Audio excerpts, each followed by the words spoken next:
Nepo union रो विदायकालीन सभा और नूतन कर्मकर्ता चयन साधारण संपादक हेले प्रफुल्ल चंद्र साहू। नेपो यूनियन रो सभापति तथा तालचेर रो विधायक ब्रजकिशोर प्रधान का सभापतित्व नेपो यूनियन रो कार्यालय रे विदायकालीन सभा और नूतन कर्मकर्ता शपथ ग्रहण उत्सव अनुष्ठित हो जाइछि। एही अवसर रे नाल्को स्मेल्टर कारखानार अग्रणी श्रमिक संगठन नेपो यूनियन रो कार्यकारी सभापति थिबा सर्वसिद्धि बाग, साधारण संपादक बैरागी सेठ और उपसभापति रासबिहारी साहू को विदायकालीन संबर्धना दिया जाइथिला। एथिसहित यूनियन रे नूतन साधारण संपादक भाव प्रफुल्ल चंद्र साहू को चयन करा जाइथिबा बेले कार्यकारी सभापति भाव जितेंद्र कुमार जेना, उपसभापति भाव भीमदेव सेठ और प्रदीप कुमार बेहेरा, जुग्म संपादक भाव भवेश सेठ और नीलमाधव बेहेरा सहकारी संपादक भाव त्रिनाथ साहू को चयन करा जाइछि। एही संघर कर्मकर्ता आगामी दिन में श्रमिकंकर मुख्य दाबीगुड़िक नाल्को प्रशासन सामने उपस्थापन करी पूरण करने को चेष्टा करिवे बोली सभापति कहिसंती। शेषरे बसंत कुमार नायक धन्यवाद अर्पण करथिले। Bureau report ATV.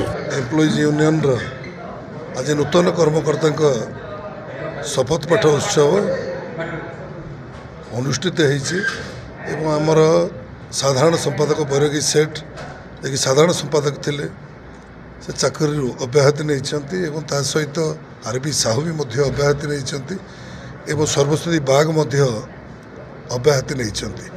एणु वर्किंग सभापति हिसाब से आमर जितेंद्र कुमार जेना को स्थानित करा जाए।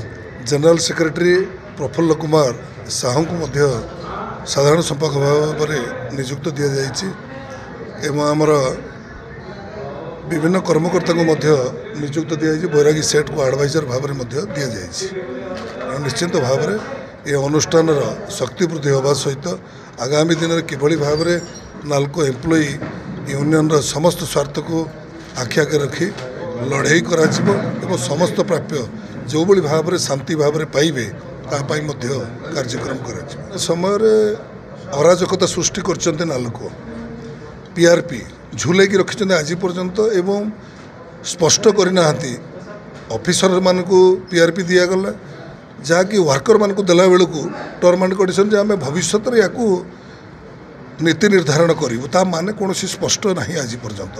आज ड्रेस कथा कहतु, जोता कथा कहतु, विभिन्न प्रकार समस्या रही बारंबार आम सीएमडी को अवगत करूँ। ओडिया पुओ सीएमडी हेले से कर्णपात करना जहाँ कि अत्यंत दुर्भाग्यजनक। आज हजार हजार कर्मचारी आज चाकरी नहाते अब्याहति नहीं सारी नूतन भाव में ये पोस्टिंग करने आवश्यकता रही जहाँद्वारा कि नाल्को आगामी जो नुआ तैयारी हम स्मेल्टर प्लांट रे नूतन पोर्ट तैयारी हम ताकू भी हो पारुनी एवं नुआ सीपीपी आहरी यूनिट हवा कथा मेगावाट वृद्धि करने कथा ताहा भी हो पारुनी। निश्चित भाव में आगामी दिन में उच्च कर्तृपक्ष को अवगत करने सहित जदि सठिक मार्ग रे कार्य न हुए ताहले ये यूनियन शेष पर्यंत लड़ाई कर जेपर्यंत कार्यक्रम आग को न बढ़ी। जनक कथा नाल्को कर्तृपक्ष नोटिफिकेशन कले किंतु कहा प्ररोचन गोटे पुणी चिठी देले जे आगामी दिन में आम करूँ ए पोस्टपोन कलु।